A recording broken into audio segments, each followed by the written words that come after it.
Ashama harka fuunee kabajamtoonni fi hordoftoonni maatii mastuu taatan hundi keessanuu kan biyya keessa jirtanis kan biyya ambaa keessa jirtanis nageenya raaree waaqayyoo isiniif haa baay'atu jechaa akkasumas warroonni viidiyoo kiyya laayikii sheerii koomentii gochaa jirtan hundumti keessanuyyuu galatoomaa isiniin jechuu jaalanna.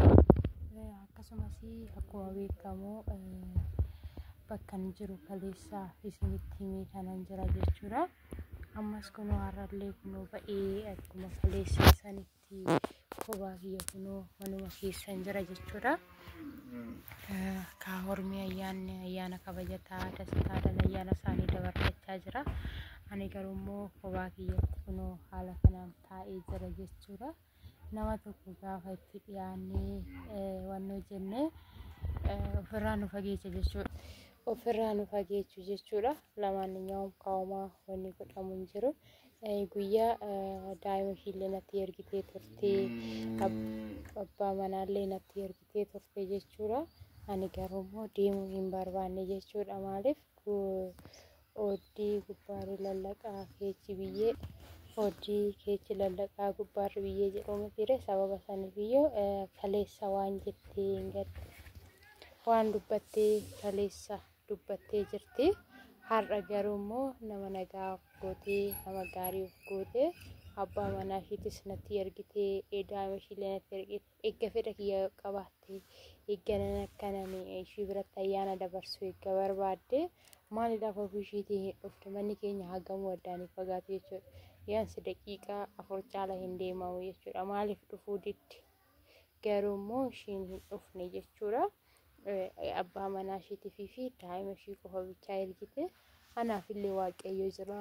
Guyyaa yoo magaalallee deemee nyaadhee galgala dammoo mana kiyyatti deebi'ee akkuma dura lafaa yerootti firaashii malee ta'u lafa buufadde narra akkuma kaleessa hin gaddarafetti isiniin jechuu jaaladha. Kun hunduyyuu kan bakkee kana ga'e sababumani jaaladhe jedheedhaaf wanni kun hundumti isaatiyyuu natti dhufe isiniin jechuu jaaladha.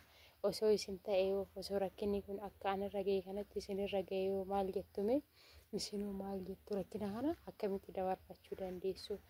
Baay'ee tokko gaddee jechuudha. Keessa kiyyatti natti dhaga'amee mataan na dhukkubaa jira jechuudha. Ani immoo waan hundumaayyuu gaarummaadhaa fi toloomaaf jedhee fudhadhee jira. Galata waaqayyoo waan hundumaaf isiniin jechuu jaaladha. Akkasumas immoo wanti viidiyoo kana isiniif jedheef beektu wanta natti dhaga'amee kana baay'isee natti dhaga'ame jechuudha. Guyyaa kaleessaa jaalala hedduu naaf qabdi. Guyyaa har'aa dammoo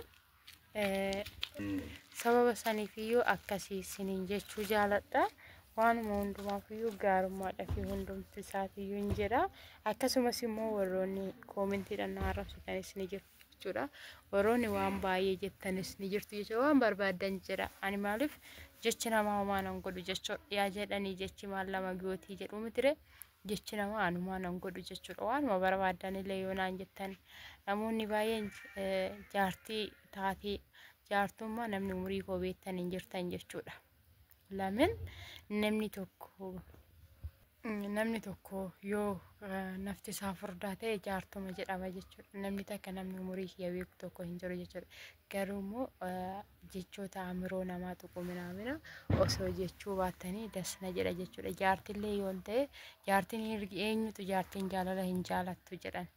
Jaartiin jaalachuu hin dandeessu, jaartiin nama wajjin jiraachuu hin dandeessu. Garuu immoo jechoota akkanaatiin namaan hin jedhinaa jechuudha. Lamin baay'istanii tokko jechuudha. Waan jettu homaa rakkoo hin qabu. Ani mucaalaan illee ol argee jira. Mucaalaan illee ol argee garuu jechootuma keessan irraan kan ka'e arrabuma sinna arrabsitan irraan kan ka'e viidiyoon hojjedhu jedhee dhiise jechuudha. Garuu immoo mucaallee gaafadhee jira. Mucaalaan illee jechuudha. Egaa ati ana waliin jireenya barbaadde ani gama kiyyaan rakkoo hin qabu si waliin nan jiraadha naan jedhee jira jechuudha. Mucaan illee sababa saniifiyyuu garuu immoo ani akka obboleewwanummaatitti akka oromummaatitti han ba'ee isinitti madhee malee waan biraa naaf godha achi godhaas godhaa isiniin jedheetii miti isiniin jechuun barbaada. Akkasumas immoo hinaan illee taanan egaa mucaan akka akkas naan jedhe hin beetti turte jechuudha. Argitee jirti mucaan biratti jechuudha. fageenya irraa nama argitee turte jechuudha mucaa wajjin suma deemdee haasa'aa deemaa jiru jechuudha. Isa erga argiteen booda abbaa manaa isheetis natti ergite laashiin illee jechuudha. Silazaa rakkoo hin qabu isiniin jechuu barbaada. Waanuma hundumaaf iyyuu rakkisaa hin qabu. Eeggaanii fi mucaan olii gallee orma wanni dhibu natti hin jiru natti fakkaate isiniin jechuu jaaladha. Akkasumas immoo wanti biraa wanti isiniin jechuu barbaade gaafa jecha wayii dubbattan jechoota laalladhaa isiniin jira. Namni sun hin miidhama jedhaa yaadaa jechuudha. Akkasii isiniin jechuu barbaada. Viidiyoo kana laayikii, sheerii, koomentii godhaa. Namoota baay'eedhaaf barumsa ta'uu danda'a. Namoota baay'eedhaaf immoo barumsa ta'uu dhabuu danda'a. Maaliidhaaf isiniin jedhe? Silazaa akkasii isiniin jechuu barbaada. Waan hundumaaf iyyuu gaarummaadhaaf jedhee fudhadhee jira. Akkasii haga viidiyoo biraatiin walitti deebinutti turtii gaarii isiniif haa ta'u. Ayyaana jaalalaa kan gammachuu hunda keenyaaf iyyuu haa ta'u. Akka warri mana qabu, warri jireenya gaarii qabu mana ofii bashannanaan dabarfachaa jira. An akka nuyi dammoo kun waanuma akkanaa keessatti mana keenya dabarsina. Galata Waaqayyoo isiniin jechuu jaalladha. Amborootiifis immoo isatu beeka. Nagaara naaf turaa. Garuu hojiin hinaanii kana dhibbaan dhibbatti jechuudha waan ishiin na goote. Galata isaa isiniin jechuu jaalladha. Nagaara naaf